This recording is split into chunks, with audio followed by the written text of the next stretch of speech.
The government is looking to rebuild our economy after the crippling impacts of COVID-19. I know that our success in controlling the virus has come at a price.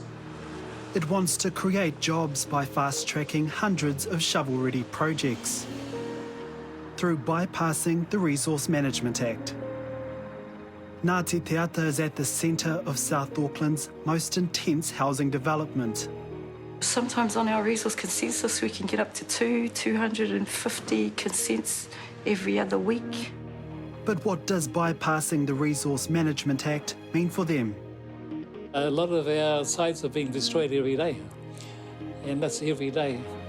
And for other iwi wanting to ensure their whenua is protected. You've got future generations' identity at risk and the heritage that goes along with that identity.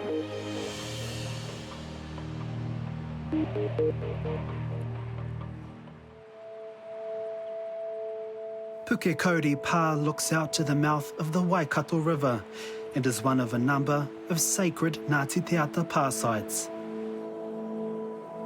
The terraced hillsides are the only visible reminders of the past, a past Roimata Minhinnick is steeped in.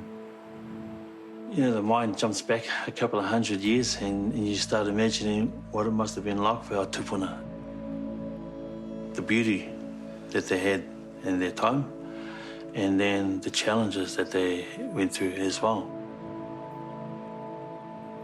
For Ngāti Te Ata, the preservation of its history and environment has been a constant battle.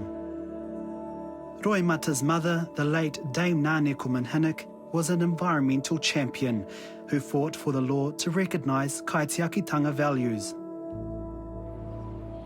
Her people had 47,000 acres of their land confiscated by the Crown after the Waikato Land Wars in 1863.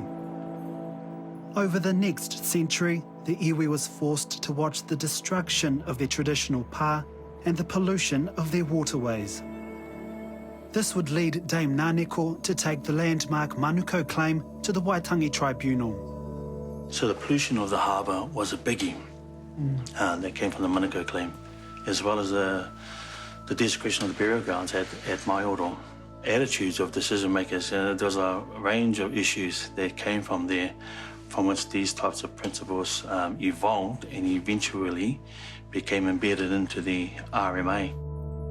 Thanks to Dame Ngāneko, concepts like kaitiakitanga are now enshrined in our environmental law through the Resource Management Act. It requires local authorities to consult with mana whenua over proposed developments within their rohe. Edith Tuhimata is the Ngāti Te Ata Consents Manager. She says Dame Ngāneko was a groundbreaker. She set the foundations for the kaitiaki that are in their roles today. She set that portion of the RMA, which is those that have powers must take into account our relationship with our ancestral lands, our taonga, our wāhi tapu and water. Edith now oversees hundreds of new resource consents every week and is already overwhelmed with the workload. How big of a role is that? It's a huge job, especially considering how intensification of development is happening, especially in the South Auckland area, which is our area. Engaging with developers, engaging with Auckland Council, with the CCOs of Auckland Council, like water care, healthy waters, their parks and reserve services. Over the last year, the Minister for the Environment, David Parker, has signalled his intentions for a comprehensive overhaul of the RMA. Using the RMA takes too long, costs too much, and hasn't properly protected the environment. But Edith says part of the reason the process is slow is because some iwi aren't resourced to keep up with the escalating demand. I think, being a kaitiaki, you're executive level, but you don't get executive wages. You're on the lowest scale of wages. So, those sort of areas there need to be looked at. Making sure that if we're out there doing this work, that there's funding provided for us to actually do a really good job. And now Dame Ngāneko's legacy could be bulldozed into the dust. With COVID-19 crippling the economy, the government wants to enact new legislation bypassing the RMA so it can fast-track shovel-ready projects. But Roimata says rebooting the economy shouldn't come at the expense of iwi rights and cultural heritage. It's not like Māori are opposed to development. We want to employ our people. But how do you do that and respect the heritage and the culture and the traditions as well? And the only way you can do that is by having a relationship. And if you deny the relationship and avoid the partnership, then don't be surprised if you do end up in court. There's already concern over the increasing housing development happening in the Franklin area. It's rich in fertile soil, a food bowl for the region.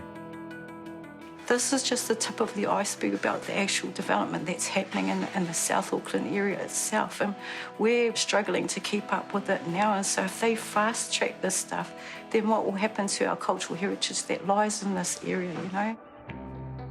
For Ngāti Te Ata, protecting their cultural heritage is a key part of being kaitiaki. Waiuku kaumātua George Flavell works to preserve past sites. His mahi includes archiving ancient tools, gardens and archaeology. I do it because I believe in our ranginui and papatua nuku, looking after the skyways and the whenua and all the rivers and everything that goes with it. George is carving a po which will mark one of 60 recorded pa sites in the area. When you see these pa's, you see all their mara, their gardens, how they're divided, each whānau with a garden plot. It's come down through the ages. Many of the pa are on private farmland, but George works closely with landowners to preserve them. He says every day pa sites like these are being destroyed through development. You can hardly keep up with the infrastructure now. So what's going to happen with all this growth? The economy is sort of slipping there a bit, and so maybe things can be looked in a different way there, but with our wāhi tapu, that's a different matter altogether. Roimata Minhinnick is concerned by the lack of detail around how wāhi tapu will be protected in the fast-tracked consents process. Does this current decision feel like it's a step backwards? I think we've got more questions than anything at this point, and there's a lot we don't know. What we understand is that big projects will be fast-tracked. So we've got definite concerns about that, right? So will we be able to participate? How can we innovate our way forward and look at the issues case by case? That opportunity to be taken away, I think it lacks foresight. This is one of the po George Flavell carved at Mahani at the Manukau Heads. The pakeke of Ngāti Te Ata continue to carry out Dame Ngāneko's vision, inspiring the next generation of kaitiaki. We're an extremely Waimarie and lucky iwi that we've got some really beautiful, intelligent people, especially when it comes to the cultural heritage and that. And it enables us to try and put together a package to have a succession plan for our young people. And like many iwi around the country, Ngāti Te Ata will be keeping an eye on how the government moves forward in its plans to fast-track development. I'll be interested to see how it goes into the future. We try our hardest to maintain our integrity and our mana. Sometimes we're not always able to do that, but we try our best as kaitiaki to do that.